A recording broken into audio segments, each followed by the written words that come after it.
इसी साल का 24 फरवरी का दिन एक गाड़ी को रोका जाता है। उस पर गोलियां बरसाई जाती हैं इस तरह से जैसे मानो कि पत्थर बरसाए जा रहे हों, बम बरसाए जाते हैं। एक शख्स को निकालकर उसकी हत्या कर दी जाती है। जिस शख्स की हत्या होती है उसका नाम है उमेश पाल। जी हाँ, ये वही उमेश पाल का कांड है। असल में इस गोलीबारी में उसके साथ 2 सिक्योरिटी गार्ड भी तैनात थे। उन दोनों सिक्योरिटी गार्ड की भी मौत हो जाती है, अस्पताल पहुंचकर मौत हो जाती है। लेकिन एक सवाल आता है कि आखिर ये हत्या किसने की, किसने करवाई।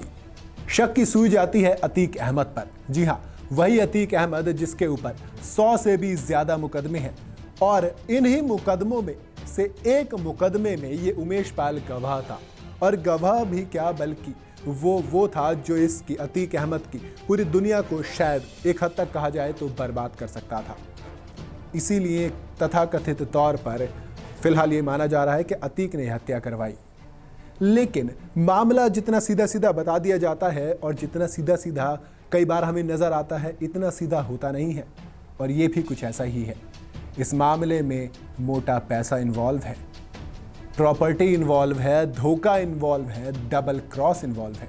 जी हाँ, अतीक के साथ उमेश पाल ने 5 करोड़ का सौदा कर लिया था इस पैरवी को कमजोर करने के लिए। लेकिन फिर इसमें डबल क्रॉस आता है। तो क्या है ये मामला, चलिए जरा डिटेल में समझते हैं। आप बस असद के साथ पूरे लास्ट तक इस वीडियो में बने रहना। चलिए शुरू करते हैं। 18 साल पहले से प्रयागराज में विधानसभा का चुनाव हार जाने के खुन्नस में अतीक अहमद और उसके भाई अशरफ ने राजूपाल की सरेआम हत्या कर दी थी। दोनों के बीच अदावत ठन गई।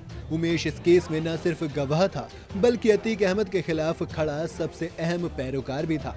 अब ये बात सामने आ रही है कि अतीक और उमेश के बीच की खाई पड़ चुकी थी। धीरे धीरे दोनों करीब आ रहे थे। बताया ये भी जा रहा है कि उमेश ने अतीक के खिलाफ पैरवी कमजोर करने के लिए करीब 5 करोड़ रुपए की मांग की थी। लेकिन पैसे मिलने के बाद वो अपने वादे से मुकर गया। हालांकि ये बात सिर्फ जुबानों पे ही चल रही है, इसका कोई ठोस प्रमाण अभी तक नहीं मिला है।